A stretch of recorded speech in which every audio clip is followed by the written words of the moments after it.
우리 함께 말씀 보도록 하겠습니다. 함께 보실 말씀 신명기 12장 28절에서 32절 말씀입니다.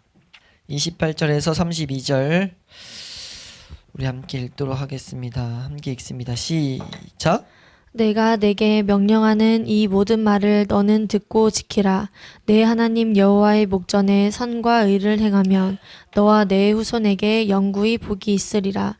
내 하나님 여호와께서 내가 들어가서 쫓아낼 그 민족들을 내 앞에서 멸절하시고 내가 그 땅을 차지하여 거기에 거주하게 하실 때에 너는 스스로 삼가 내 앞에서 멸망한 그들의 자취를 밟아 올무에 걸리지 말라. 또 그들의 신을 탐구하여 이르기를 이 민족들은 그 신들을 어떻게 섬겼는고 나도 그와 같이 하겠다 하지 말라. 내 하나님 여호와께는 내가 그와 같이 행하지 못할 것이라. 그들은 여호와께서 꺼리시며 가증히 여기시는 일을 그들의 신들에게 행하여 심지어 자기들의 자녀를 불살라 그들의 신들에게 드렸느니라. 내가 너희에게 명령하는 이 모든 말을 너희는 지켜 행하고 그것에 강하지 말지니라. 아멘. 예, 우리 기독교 강요 2권 우리 8장 우리 3절에서 5절에 있는 내용을 우리가 이 시간 살펴보도록 하겠습니다. 3절에서 5절 율법을 통해서 하나님의 의와 우리의 죄악성 그리고 순종의 필요성을 배운다 라는 내용들로 요약해 놓은 이 내용을 우리가 살펴보겠습니다. 남자 모임 때문에 한번 말씀드렸는데 이 텍스트 이 3절에서 5절 텍스트는 다 웬만하면 다 숙지를 이 문맥 공맥을 하시는 게 너무 큰 도움이 됩니다. 지금 이 3절에서 5절은 우리가 들었던 말씀들을 토대로 하나님이 주신 은혜의 방편을 잘 누리게 하는데 큰 이제 그 정리가 됩니다. 우리가 에베소서를 통해서도 계속 우리가 보고 있지만 이렇게 완벽하게 정리해 놓는 게 왜 중요하냐면은 완벽하게 정리해놔야 마귀가 틈을 안 타요. 그러니까 덮어놓고 믿게 하는 게 완전 마귀 작품이죠. 마귀는 끊임없이 우리로 하여금 덮어놓고 믿게 합니다. 애매하게 정의 내려놓고 믿게 해요. 근데 그러면 무조건 마귀가 틈탑니다. 우리가 에베소서 4장에서도 말하는데 마귀에게 틈을 주지 말라고 하거든요. 마귀에겐 틈을 주면 안 되는데 그 탁월한 방법은 말씀을 정확히 새겨놓고 정확하게 알아야 된다는 거죠. 그래서 우리가 칼빈이 앞에서 설명했죠. 앞에 있는 기독교 강요를 보면서 앞에서 한번 말씀드렸죠. 믿어야 될 영역이 있고 알아야 될 영역이 있다. 근데 마귀는 알아야 될 영역을 덮어놓고 믿게 만들어서 마귀가 마음껏 활개칠 장소를 만들어 놓죠. 그러니까 믿음의 영역은 뭐 확실하게 예수님의 신성, 인성 설명을 다 하고 나서 우리의 인간의 이성으로 이해 안 되는 삼위일체 이런 것들 이런 부분은 믿음으로 알게 되는 내용이라고요. 예수님이 우리를 위해서 죽으신 거 그러니까 다 설명을 하고 나서 이해가 안 되는 부분들 이걸 또 이해하려고 할 필요가 없다는 거죠. 태초에 하나님이 천지를 창조하셨고 선악과를 만들어셔서 이런 거 만들었어요. 근데 계속 인간의 지성은 한결같이 선악과 말하면 모든 거의 그 교회에서 한 번씩은 질문이 나오는 게 왜 선악과 만들었냐. 그러니까 물론 그것도 어느 정도까지 설명이 되지만 더 파고들려고 막 한단 말이에요. 근데 그건 믿어져야 될 영역인 거죠. 설명을 해놓으신 건데 그것들을 막 믿어야 될 영역을 반대로 막 하게 되는으로써 불신앙을 갖게 하든지. 근데 그런 문제 때문에 뭐 하게 됐어요? 그런 것들은 믿어야 된다는 것 때문에 믿어야 될 것을 믿어야 된다 설명하면서 알아야 할 것조차 믿게 만들었다는 거죠. 믿으라고 막 그렇게 말도 안 되게 광신을 갖게 만들었는데 절대 안 된다는 거. 그래서 특별히 우리가 이건 오전 말씀이랑도 완전 이어지는데요. 하나님께 나아가는 길에 있어서 가장 탁월한 것은 무엇입니까? 가장 유일한 길은 무엇입니까? 라고 했을 때 그리스도를 통하여 예수 그리스도 안에서 그를 믿음으로 해요. 그럼 그 일이 어떻게 이루어지는가? 라고 하면 우리 설명을 할 수 있어야 됩니까? 없어야 됩니까? 그냥 믿어야 돼요? 예수님을 믿음으로써 가니까 믿어야 돼요? 믿어서 어쩌라는 거예요? 믿어서 뭐 할 수 있는 건데요? 성경은 그렇게 애매하게 두지 않았다는 거죠. 뭐라고 하냐면 정확하게 그를 믿는 게 그럼 뭔데? 그를 어떻게 그 안에 어떻게 거하며 그 안에 거하면서 그를 믿게 되는 게 어떻게 이루어지는데? 라고 우리는 질문하고 그 질문에 답변할 수 있어야 돼요. 그럼 그 질문의 답변은 뭡니까? 성경은 뭐라고 말하죠? 율법이라고 말해요. 율법의 기능이다. 그래서 청교도들을 남자 모임 때 이걸 좀 설명했었죠. 청교도들을 뭐라고 불렀습니까? 엄격한 율법주의자도 아니고 엄격한 율법주의자를 불렀어요. 그러니까 청교도들이 하도 율법을 강조하니까 쟤들 완전 율법주의자네. 율법거리고 있고 결론조차도 그리고 예수 그리스도 세 번째 기능으로 예수 그리스도의 은혜를 받으면 율법을 지키게 된다는 것까지 가르치니까 그 원리를 가르치다 보면은 영적인 이력이 없는 사람들에게는 이렇게 보이거든요. 아니 너 그러면 결국은 율법을 지켜야 구원받는 거네? 구원이 있다는 거네? 근데 설명이 맞습니까? 틀립니까? 맞아요. 율법이 있어야 구원받는 거, 율법을 지키는 모습이 있어야 구원받은 거죠. 왜요? 열매니까. 근데 이걸 내 힘으로 했다는 게 전혀 아니죠. 배경과 그 안에 이뤄지는 앞에 전제되어 있는 일들, 구원의 은혜가 오기 위해서 철저히 내 무력과 내 연약, 예수 그리스도를 붙들게 된 은혜, 이것을 가져다 주는 게 율법의 또 기능이기 때문에 이 설명을 무시하고 딱 보니까 엄격한 율법주의자, 원칙주의자 막 별의별 수식을 붙여가지고 막 꽉 막힌 놈들 막 이런 식으로 갔단 말이에요. 근데 그렇게 될 수밖에 없는 게 여기 있습니다. 오늘 본문 읽은 본문에도 있어요. 이 길 외엔 길이 아니기 때문에. 오늘 본문을 5절에서 설명하려 했는데 먼저 좀 설명하고 가면 본문에서 말하는 게 그거죠. 본문이 너무 탁월하게 설명해요. 뭐라고 말합니까? 31절에 너희는 주 너희 하나님을, 이게 표준세 번역은 이렇게 좀 잘 번역해놨어요. 너희는 주 너희 하나님을 섬길 때에 이방 민족들이 그들의 신들을 섬기는 방식으로 섬겨서는 안 된다 라고 말하고 있어요. 주께서는 그들이 신들을 섬길 때 사용하는 모든 의식을 싫어하시고 역겨워하신다 라고 말하고 있습니다. 가증히 여기시는 게 역겨워하신다 이런 식으로 번역해놨어요. 그러면서 극단적인 걸 하나 놓죠. 그들은 자기들의 아들이나 딸마저도 불에 살라 신에게 바친다. 극단적인 거. 하나님 보시기에 말도 안 되는 방식으로 예배하고 있다를 좀 설명하고 있다 봐도 무방하거든요. 근데 지금 여기서 말하는 게 그거예요. 어떻게 이런 일이 시작됐냐? 30절 말씀에 표준세 번역이 좀 잘 이해되게 설명해놨어요. 그들이 너희 앞에서 멸망한 뒤에 너희가 그들의 종교적인 관습을 따르다가 올무에 걸리는 일이 없도록 조심해라 라고 하나님이 경고하세요. 올무에 걸린다는 거죠. 근데 무슨 말이냐면 하나님이 우리를 애굽에서 건지셨어요. 이 세상에서 건지셨다고요. 하나님 앞에 나아가는 길을 여셨어요. 하나님 앞에 찾을 수 있는 은혜를 주셨습니다. 근데 우리는 어디서 왔죠? 세상에서 건진받았어요.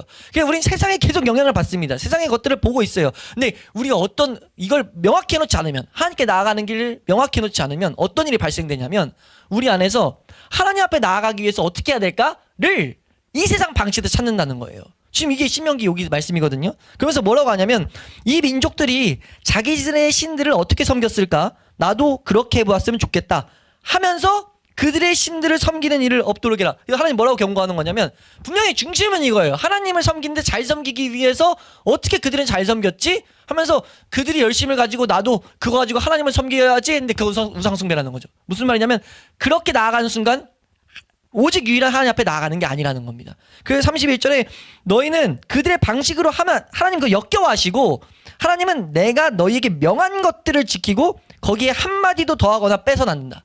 가감하지 말라. 32절에 말하죠. 내가 너희에게 명령하는 이 모든 말을 너희는 지켜서 행하고, 이 말이 명령한 대로만 나오고 거기서 한마디도 더하거나 빼지 마라.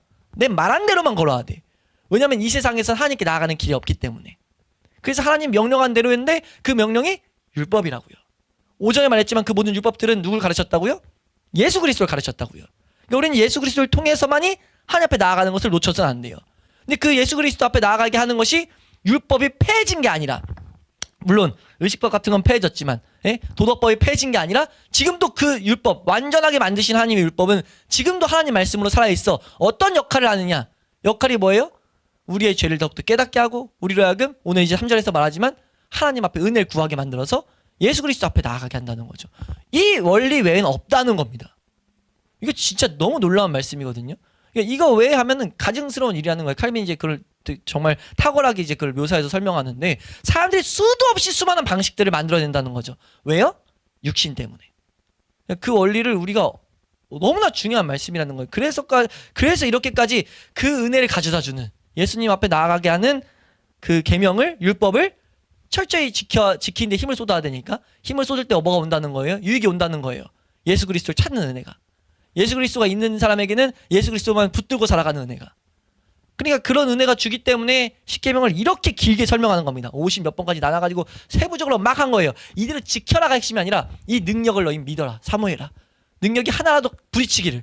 왜냐하면 말씀이 하나라도 딱 오면 그들의 삶에는 예수 그리스도의 흔적이 남게 되게 되는 것은 명확하기 때문에. 이게 우리 믿음의 선배들의 확신 있는 믿음이었어요. 믿음의 근거였죠. 우리도 그러니까 얼마나 우리의 신앙이 안전보장이 되어 있냐면 우리 이대로 걸으면 된다는 거죠. 우리가 그것을 정확히 알아서 우리가 우리에게 명령하신 이거에서 가감하지 않아서 온전히 하나님 말씀하신, 하나님 명령하셨죠. 28절 말씀에 내가 내게 명령하는 이 모든 말을 너는 듣고 지켜라. 내 하나님 여호와의 목전에 성과 의를 행하면, 성과 의는 하나님 말씀하신 대로 걷는 거예요.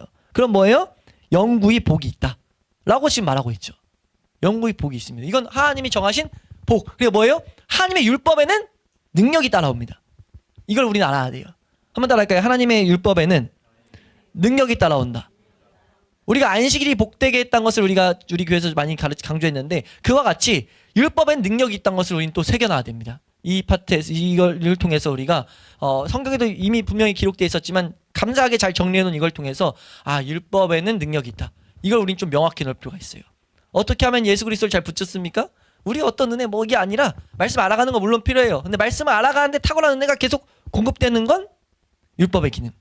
우리가 그걸 알아서 우리가 그걸 잘 사용하기 위해서 더욱더 우리가 은혜를 잘 구할 수 있기를 소망합니다. 그래서 그걸 칼빈이 어떻게 정리했는지를 보면요. 3절의 핵심은 그거예요. 3절의 핵심은 결국 우리는 첫 번째 읽어보겠습니다. 첫 번째 문단의 두 번째 줄부터 우리는 결국 두 가지 결과 함께 읽습니다. 시작. 우리는 결국 두 가지 결과를 얻게 된다. 첫째로 우리의 행실을 율법의 의와 비교하여 우리 자신이 하나님의 뜻과 일치하는 것과 얼마나 거리가 먼가를 알게 되고, 그리하여 우리가 하나님의 자녀로 인정되는 것은커녕 그의 피조물의 자리를 차지하기에도 무가치하다는 것을 알게 된다. 이게 우리 가운데 율법이 가져다주는 기능입니다. 첫 번째는 우리의 무가치를 보여주는 이 율법의 기능을 제대로 알아야 된다. 두 번째는 무엇이냐라고 했을 때 쭉 읽어 나가시면 되고, 잘 읽으시면 너무 좋아요. 그 첫 번째 거를 좀 더 설명합니다. 그래서 밑에 두 줄을 보면, 밑에 두 줄 한번 읽어볼까요? 밑에 453페이지 밑에 두 줄. 그리하여 시작. 그리하여 자신이 무기력하다는 증거들에 짓눌려 양심이 그 자신의 능력에 대한 깊은 절망 속에 빠져들어가지 않을 수가 없으며, 그리하여 이 두 가지 감정으로 인하여 겸손과 자기 비하가 생겨난다. 이게 생겨나는 게 여기까지가 우리 첫 번째에서 추구해야 될 내용입니다. 우리 율법을 지키는데 어디까지 추구해야 돼요? 자기 비하가 나타날 때까지. 진짜 내 무가치함, 내가 하나님 앞에 나가는데 절대 내 힘은 없고 겸손한 것이 새겨질 때까지. 그래야 나중에 말씀을 지키고 나서도 전적으로 난 죽는 것밖에 없었다, 오직 하나님의 은혜다 라는 고백을, 진짜 내 고백을 할 수 있어요. 성령의 은혜가 이게 와야. 그래서 하나님이 이 일이 올 때까지 율법 안에 남겨두시고 훈련시키는데, 우리가 무시해버리는 성향이 또 어디 나타나요? 내 안에 조금 육신의 정욕으로 그런 모습이 나타날 수 있다는 거죠. 그러니까 우리가 될 건 이것이 나타날 때까지 율법을 지키는데 은혜를 구하면서 계속 힘쓰는 겁니다. 근데 지켜지는 게 아니라 이게 올 때까지, 이게 내 안에 조명될 때까지. 그래서 성령의 역사로서 뭐 하게 되는 거예요? 자기의 불의 때문에 오는 이 그 비하가 올 때, 자기의 이런 겸손이 올 때 오로지 하나님의 긍휼하심으로만 돌아가게 된다라는 이런 정리를 하고 있죠, 칼빈이. 그게 오면 하나님의 긍휼에만 구하게 되죠. 그래서 두 번째 기능이 뭡니까? 그게 오게 될 때 밑에서 네 번째 줄부터 그것만이 유일한 피난처로. 하나님의 긍휼하심부터 그냥 읽죠. 밑에서 네 번째 줄 시작. 하나님의 긍휼하심에게로 돌아가며 그것만을 유일한 피난처로 삼게 된다. 그리하여 자기 자신의 능력으로는 율법에게 진 빚을 갚을 수가 없다는 것을 깨닫고서 자기 자신에 대해서 절망하게 되는 동시에 무언가 다른 데로부터 도움을 구하고 바라게 되는 것이다. 네, 이 무언가 다른 데로가 어디겠어요? 그럼 그게 복음입니다. 그게 예수 그리스도죠. 그 예수 그리스도가 복음으로 다가오게 된다는 거예요. 너무나 우리가 확실한 길이죠. 명백한 길입니다. 율법이 우리를 그리스도께로 인도하는 초등교사가 확실히 된다는 거죠.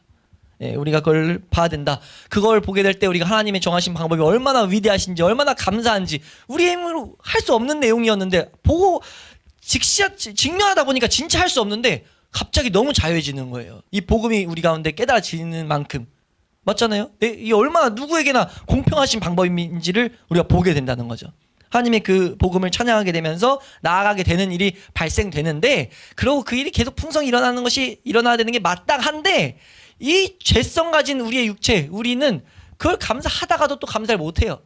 문제가 있을 수 있다고요. 그걸 추구하는 게 안 되다 보니까 그냥 그걸 감사를 잠깐 했다가 또 안 하, 이런 문제가 발생될 걸 하나님이 이미 아시고 율법에 뭘 따라오게 했습니까? 뭘 첨언했냐면, 그래서 이 인간의 이 죄성 때문에 따라오는 게 약속과 위협이다 라고 4절에 설명하고 있죠. 약속과 위협, 그 가운데 이제 다른 번역 보면은 이 약속과 위협, 내포되어 있는 약속에 내포되어 있는 복과 저주들, 이 복과 저주들을 우리가 제대로 알아야 되죠. 왜요? 이걸 알아놓으면은 우리가 복을 바라보면서 더욱더 추구하게 되고, 이 죄성은 계속 막 뭔가 이렇게 바라게 되는데, 어떻게 보면 욕심, 이 우리의 열정은 하나님이 주실 은혜에만 우린 꽂혀야 된다는 거죠. 그래서 예수님께서도 말했잖아요. 은혜를 구하라. 네가 입을 여는 만큼 복을 주시겠다 이런 약속을 하신 건 우리가 이 세상에서 정욕은 다 잘못될 수밖에 없지만 이게 은혜를 향하게 되는 순간 이거는 하나님이 충분히 은혜를 주시는 올바로 쓰는 유일한 어떻게 보면 통로가 되죠. 우리의 이 뭔가를 바라는 이 욕심이 올바로 쓰임 받을 수 있는 길이 있으니 그건 은혜를 향한 것이라고 우리는 이해하셔도 무방합니다. 그래서 약속을 주셨죠. 그 약속을 향해서 입을 크게 벌리라고. 그리고 또 반면에 그것만으로도 안 돼서 뭐 하신 거예요? 위협을 가하셨어요. 저주를 말씀하셨습니다. 뭐 하도록요? 우리 애들 맨날 말씀드린 것처럼 애들 키울 때 애들을 통제하는 훌륭한 수단 중에 하나가 뭡니까? 아픔인 매를 대는 거죠. 잠언서에도 말하잖아요. 뭐라 하죠? 잠언서에 정확히 한척 많이 봤었는데 뭐 하는 것보다 차라리 때려가지고 정신 차리게 하는 게 낫다라는 이런 게 있거든요. 그러니까 애들이 근데 실제 해보면 뭐냐면 진짜 안 되다가 한번 맞으면 막 하면서 그 효과가 가요. 이거 하면 안 되지. 하면 안 됐지. 이걸 막 계속 되뇌인다고요. 그래서 그런 기능으로서 이 저주에 대해서 말씀하셨어요. 그러니까 이것도 우리가 잘 숙지하는 건 너무 큰 유익이란 것을 우리는 알아야 된다는 겁니다. 그래서 약속과 위협 세 번째 줄까지 약속과 위협을 덧붙인 이유를 방금 설명드린 것을 이제 칼빈이 말하고 세 번째 줄부터 우리가 한번 볼까요? 네 번째 줄에 다섯 번째 줄 그의 크신 자비하심으로 이거부터 좀 읽겠습니다. 한 여섯 줄 정도 읽을게요. 찾으셨나요? 네, 시작. 그의 크신 자비하심으로 그를 사랑하고 그를 구하는 자들에게 주어질 아름다운 상급들을 통하여 우리를 매혹시키기를 기뻐하셨다. 그리하여 그는 덕행에 대한 상급들이 그에게 쌓여 있으므로 그의 계명들을 순종하는 사람은 결코 헛되지 않을 것이라고 선언하시는 것이다. 또한 반대로 불의가 주님께 혐오스러울 뿐 아니라 그 자신이 그의 위엄에 대한 멸시를 반드시 부응하실 것이므로 불의가 형벌을 면치 못한다는 사실도 선언하신다. 네, 이렇게 선언하심으로써 뭐하냐 알았을 때 모든 면에서 강권하시고자 하는 은혜다. 이 뒤에 바로 나오는 그 설명이거든요. 너무 탁월한 설명이죠. 우리의 모든 면에서 우리를 계속 강권하신다는 거예요. 우리는 그래 이해해야 됩니다. 뭘 이해해야 돼요? 율법은 우리의 모든 면을 하나님께로 인도하는 기능이 있어요. 그러니까 우리가 율법을 이걸 알수록 이걸 맛을 볼수록 뭐 하게 되겠습니까? 율법을 사모하게 되겠죠. 율법에 그 시편 119편 다윗의 고백으로는 목말라서 헐떡이게 됐죠. 막 네? 하나님 말씀을 사모하여 헐떡인다는 표현이 우리가 시편 119편에 나오거든요. 헐떡헐떡 거리는 거예요. 너무 이 말씀이 나에게 하나님 앞에 나아가는 신비를 가져다 주다 보니까 모든 면에서 강권하다 보니까 책망하는 것도 좋고 복 주시는 건 더 좋고 뭐든지 하나님이 약속했던 건 다 좋은 거예요. 우리가 그 자리까지 갈 수 있길 소망합니다. 네, 그런 은혜가 분명히 있다고 약속하시고 계시니까 우린 그걸 믿어도 무방한 거죠. 그래서 이 밑에도 쫙 읽으시면 이런 것들, 이 말한 것들을 우리가 좀 기억하면 좋습니다. 오른쪽으로 넘어가서 우리 한번 보시면 하나님께서 근데 여기서 주시는 게 얼마나 은혜냐? 칼빈이 이런 표현을 하죠. 우리 사실 하나님의 위엄에 빚을 짓고 있다. 무한한 빚. 구원도 너무 큰 은혜고 구원뿐만 아니라 사실 살게 하신 것 자체가 얼마나 은혜냐. 맞잖아요. 심장 뛰는 것도 너무 큰 은혜고 한 번씩 뉴스 보면 위가 막 커졌다 작았다 한다는 걸 들어보면 상상을 해요. 위가 여기서 움직였나? 그래서 괜히 그럼 아픈 것 같고 막 심장이 뛰고 있나 그래서 심장 느끼려고 한번 심장도 이렇게 해보고 맥박도 잡아보고 해요. 혼자 쓸데없는 생각하느라고 한 번씩 이상하고 통제가 안 되니까. 뭔 말인지 아세요? 그러니까 사실 좀만 생각해봐도 얘네가 움직이는 게 이게 12지장이라고 하나요? 12지장 맞나요? 잘 관련된 정확한 지식은 없어서 다 도친개친이군요. 우리 아무튼 이 안에 장기들이 많다고요. 근데 신기한 게 우리 진짜 얘네들이 각자 역할을 통해 막 하고 있어요. 뭔가 뭐 이렇게 콩팥도 있고 뭐 하는데 뭐 독을 안 해소해주면 우리는 아무것도 못한다고요. 간도 기능이 있고 막 영양제만 챙겨 먹을 뿐이지 그냥 있기 때문에 하는 거거든요. 근데 가끔씩 요즘 막 뭐 영상 같은 데 보면은 수술하는 것들이 막 발달되다 보니까 나오잖아요. 다 무서워서 막 죽겠지만 하는 보면 의사들 보면 다 끄집어내고 심장 꺼내내고 막 하잖아요. 근데 그걸 보면 볼수록 살아있는 게 기적이에요. 그냥 우리가 살아있는 게 기적이에요. 이게 어떻게 살아있냐 이렇게 설명할 수밖에 없다는 거죠. 근데 그러니까 우린 뭐예요? 하나님의 무한한 은혜 그냥 빚진 자예요. 하나님이 뭐 하라고 그러면 사실 해야 돼요. 근데 하나님이 지금 율법에 칼빈이 이런 것들을 깨닫고 나서 뭐라고 하냐면 그냥 무한히 빚진 자여서 하나님이 하라고 하면 하는 게 맞는데 하나님이 율법을 통해 주면서 뭐라고 하냐면 그거 하라고 해놓고 또 심지어 할 수 있는 힘도 줘요. 율법 자체에 힘이 있어서. 근데 그래서 은혜에서 그냥 마땅히 하라고 한 대로 해도 그냥 할 말이 없는데 그리고 할 수 있는 힘도 다 주놓고 했더니 칭찬하신다는 거죠. 하나님 율법을 지키는 자들을 보고 기뻐하신다는 거예요. 이게 얼마나 기가 막힌 은혜인지를 맛봐봐 이러고 있는 거예요 지금. 너 맛봐봐 지금. 야 이거 진짜 큰 신비야. 율법 지켜졌을 때 하나님이 그거 기뻐하신다니까. 기뻐하시는 걸 우리가 느낄 수 있는데, 우리가 그 하나님의 기뻐하심을 공감할 수 있는데, 그게 얼마나 큰 신비인지 우리는 아는 자들이 그리스도인이다 라고 말하는 거와 같다는 거죠. 그래서 할벤이 이제 그 마지막 문단에 이제 그것을, 하나님이 그건 자기의 권리를 포기하는 거야. 자기의 권리를 포기하고 마땅히 하나님 명령대로 하게 하는 그 권리를 포기하는 거야. 그래서 종에게 친구 되게 하시고 양자 되게 하셔서 그런 것들을 더 주시기를 기뻐하시는 그 하나님의 선하심을 맛보아 알지어다, 뭐 이런 식의 표현들을 칼빈 언어로 지금 말하고 있는 거죠. 그래서 여기 마지막 보면 율법의 약속들은 하나님께서 그를 지키는 것, 그것들을 지키는 것을 얼마나 기뻐하시는지를 보여주는 것이고, 예, 그것이 범상한 칭찬이 아니라는 것을 기억하고, 지금 여기서 안에 이런 내용도 포함되어 있어요. 능력이 포함되어 있다. 하나님 약속이기 때문에 범상한, 단순히 칭찬이 아니라는 거죠. 예, 그러면서 동시에 형벌에 대한 위협들은 불의를 더욱더 미화하게 되며 능력이 담겨 있다는 겁니다. 예, 그러니까 우리가 이것을 좀 기억해야 된다. 이거 가지고 좀 더 자세히 다루겠지만 이것까지는 기억해야 된다. 율법에 대해 다룰 때 약속과 위협에 대해서 이런 기능이 있다는 거, 이런 은혜가 있다는 것을 우리가 좀 기억해야 된다라고 지금 설명하고 있습니다. 예, 그러면서 5절로 넘어가죠. 예, 그러면서 우리가 또 확실히 하나 해야 될 게 무엇이냐? 십계명 앞에서 해야 될 게 무엇이냐? 이 세상엔 율법만이 완전한 의의 규범이다. 이 설명이 제가 가장 탁월한 것 같아요. 이 제목 자체가. 우리가 알아야 될 건 이 세상에서 우리에게 정말 완전한 하나의 규범은 율법밖에 없다. 어떤 것을 지켜서 우리가 뭐 신호등을 지켜서 안전이 보장되고 이런 것들이 다 규범이잖아요. 근데 그 규범 중에 완전 무결한 그 규범은 율법밖에 없어요. 다 이제 뭐 이익밖에 없지, 유익밖에 없지, 해가 없어요. 하나도, 단 하나도. 그게 율법이라고요. 그걸 우린 정확히 해놔야 됩니다. 왜요? 딴 데서 기우도 안 거리게 하기 위해서. 그래서 이 5절에서 오늘 본문이 한번 언급돼요. 예? 딴 데서 기웃거리지 마라. 우리 본성, 비극은 뭐예요? 본성은 자꾸 딴 데서 기웃거리려고 해요. 그걸 이제 칼빈이 탁월하게 설명하는데, 우리 세 번째 줄부터 사람이 방자한 생각에 빠져.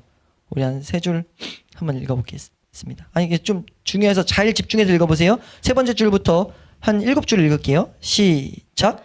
사람이 방자한 생각에 빠져서 언제나 어떻게 하면 하나님의 자비를 이끌어낼까 하여 온갖 다양한 예배 의식들을 만들어내고 있으므로 우리로서는 더욱더 이 사실을 유념해야 할 것이다.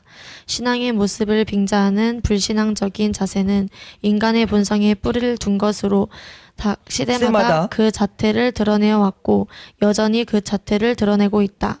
사람들은 언제나 하나님의 말씀과는 상관없이 의를 이루는 방법을 만들어내기를 좋아하기 때문이다. 네, 지금 뭐 너무 탁월한 설명이에요. 사람의 방자한 생각, 이 원인은, 이 근본은 방자한 생각입니다.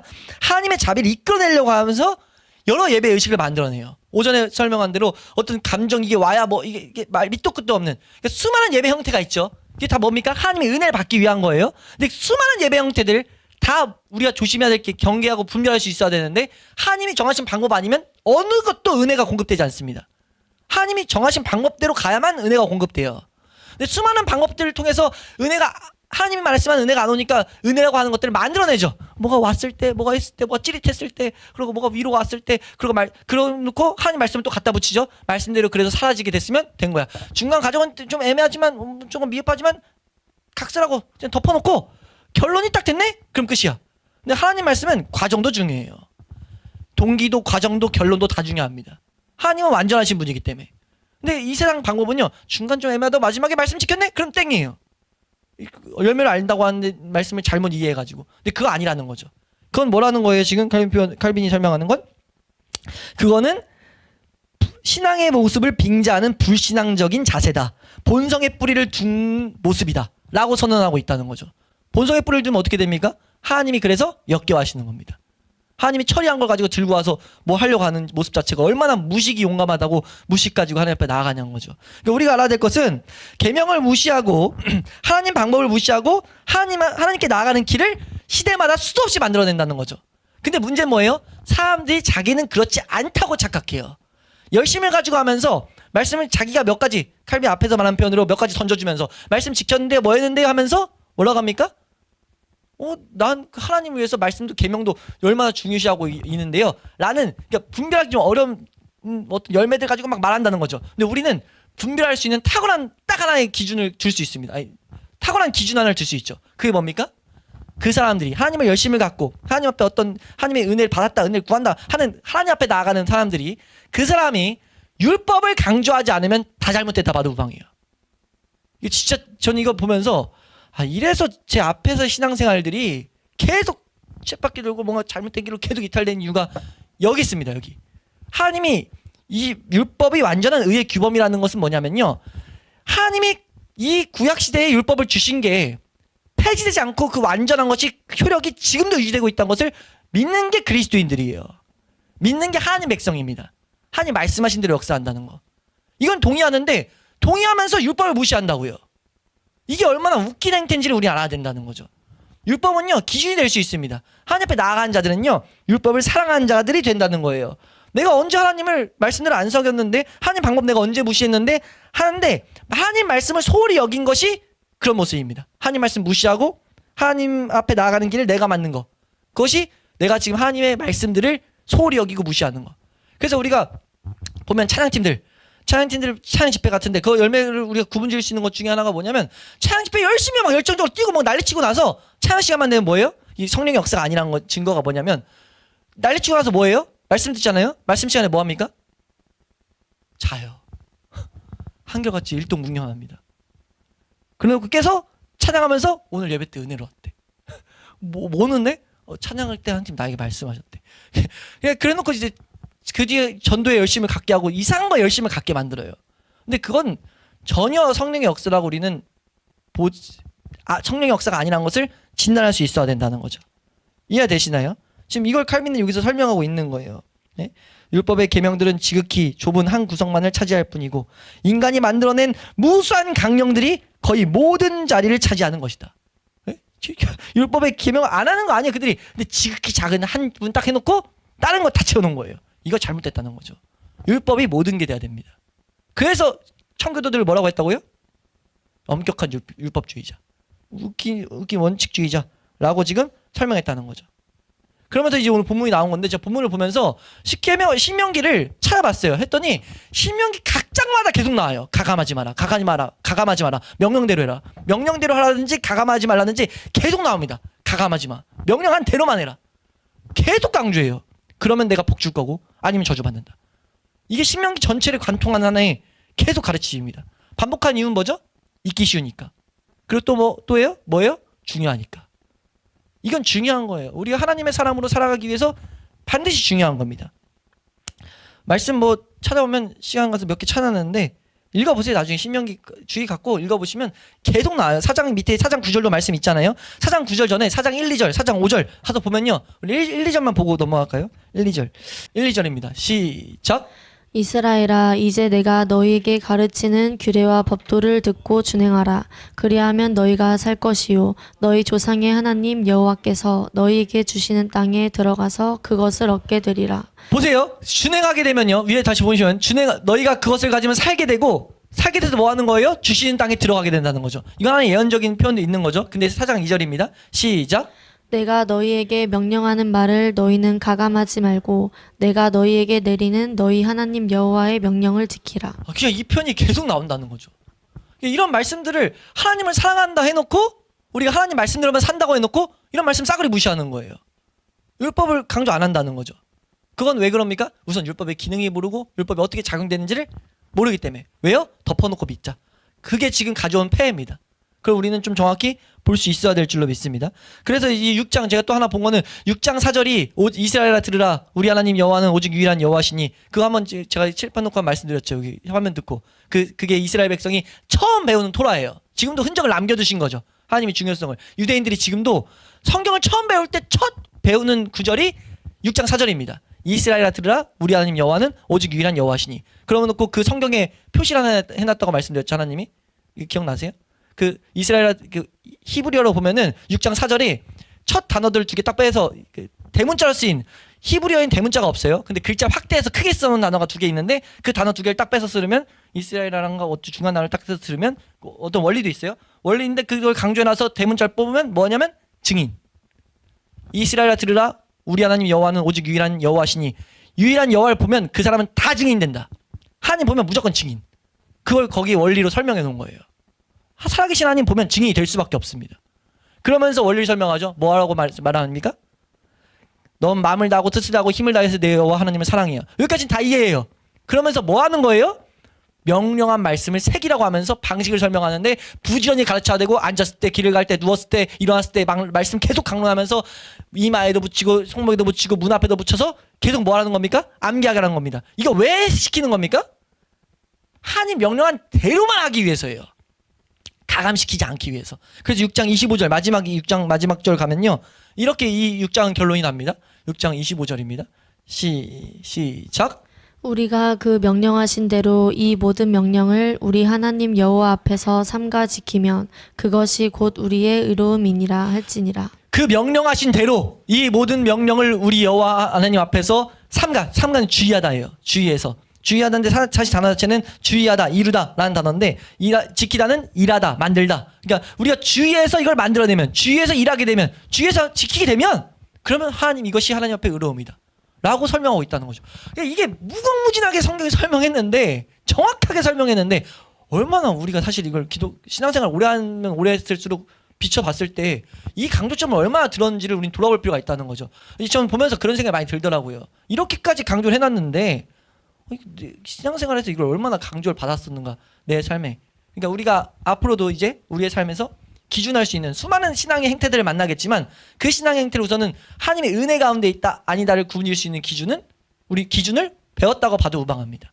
그것을 가져서 우리가 잘 나아가야 되는데, 이렇게까지 강조해야 되는 이유가 뭡니까? 이제 이걸 읽고 마무리하면 중간 문단, 하나님께서는 엄중하게 제재를 시작. 하나님께서는 엄중하게 제재를 가하지 않으면 이스라엘이 율법을 받은 다음 그것으로 만족하지 않고 거기에 새로운 강령들을 계속 만들어낼 것임을 미리 아시고서 여기서 율법이 완전한 의를 포괄하고 있음을 선언하시는 것이다. 이것이 마땅히 가장 강력한 제재가 되었어야 한다. 그러나 그들은 그렇게도 강하게 금지된 뻔뻔스러움을 중지하지 않은 것이다. 뻔뻔스러운 이 금지되어 있는 것을 뻔뻔스럽게도 중지하지 않고 계속 뭐 한다는 거예요? 끊임없이 다른 방법들을 만들어내고 있습니다. 이 뒤에 밑에 문단도 너무 탁월하게 설명하죠. 우리 역시 동일한 말씀의 제재를 받고 있다. 주께서, 이게 앞에서 설명한 내용입니다. 의의 완전한 가르침이라고 하신 것이 뭐예요? 그의 율법이 영구한 타당성을 지닌다는 것, 이걸 가르쳤다는 거죠. 성경에 말했다는 거, 성경 말했잖아요. 예수님도 말했잖아요. 율법 폐해지는 않는다. 나 율법 폐하러 온 거 아니다. 율법 완성시키러 왔지 라고 말했다는 거죠. 왜 완성시키러 왔습니까? 예수님이? 율법은 완전한 거니까. 아니 우리의 주님인 예수님이 이렇게 말했는데 우리가 이것이 뭔지 안 찾아간 건 마귀 작품이라고밖에 볼 수가 없습니다. 하나님 명령하신 대로 걷지 못하게 하는. 그래서 말합니다. 칼빈이 정말 탁월한 설명을 하죠. 이게 병인데, 마귀가 쌓아놓은 작품인데 이것 치유하는 치유책, 최선의 방책이 무엇이냐라고 했을 때 다음과 같은 생각을 마음속에 확고히 간직하는 것이다.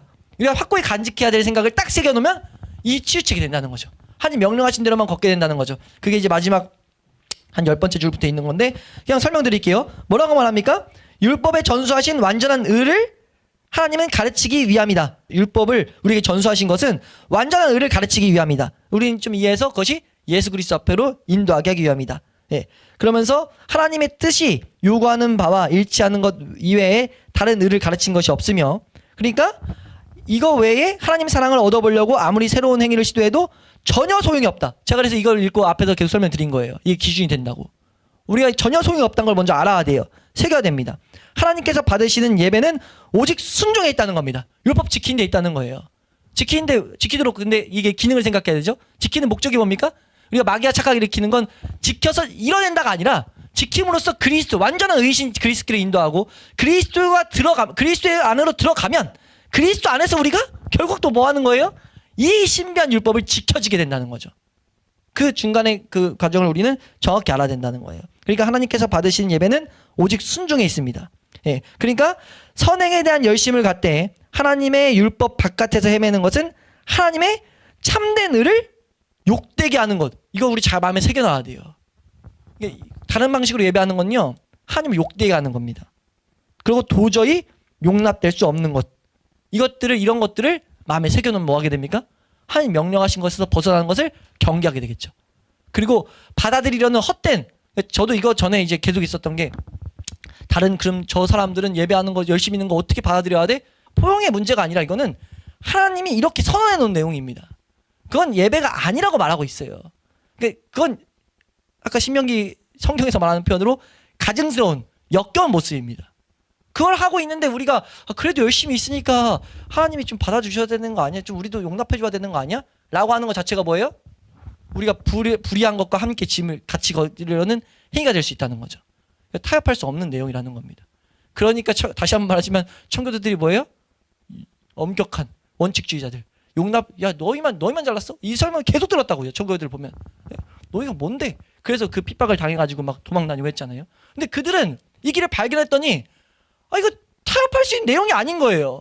설명해서 하나님의 은혜를 구해야 될 내용이지. 아니 길이 그렇게 명확하고 하나님이 가감하지 말라고 했는데 어떻게 할 수가 없었던 내용이라는 거죠. 우리는 그걸 알아서 우리에게 지금 그 가르침들을 사도들과 선지자들의 가르침을 따라서 온 이 가르침이 우리에게 남았다는 것을, 우리에게 닿았다는 것을 우리가 감사하면서 우리가 이것을 우선은 이걸 하는 이유는 뭡니까? 분별보다는 사실 뭐예요? 우리가 하나님 앞에 나아가는 확실한 길이 놓여 있음을 우리는 감사하고 찬양해야 될 줄로 믿습니다. 그래서 우리가 열심을 가져야 되는 거죠.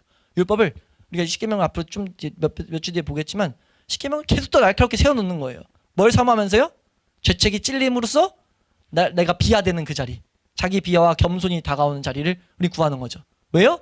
그렇게 되면 예수 그리스도를 붙든다고 약속했기 때문에. 우리 그 맛을 보길 사모하는 자들이잖아요.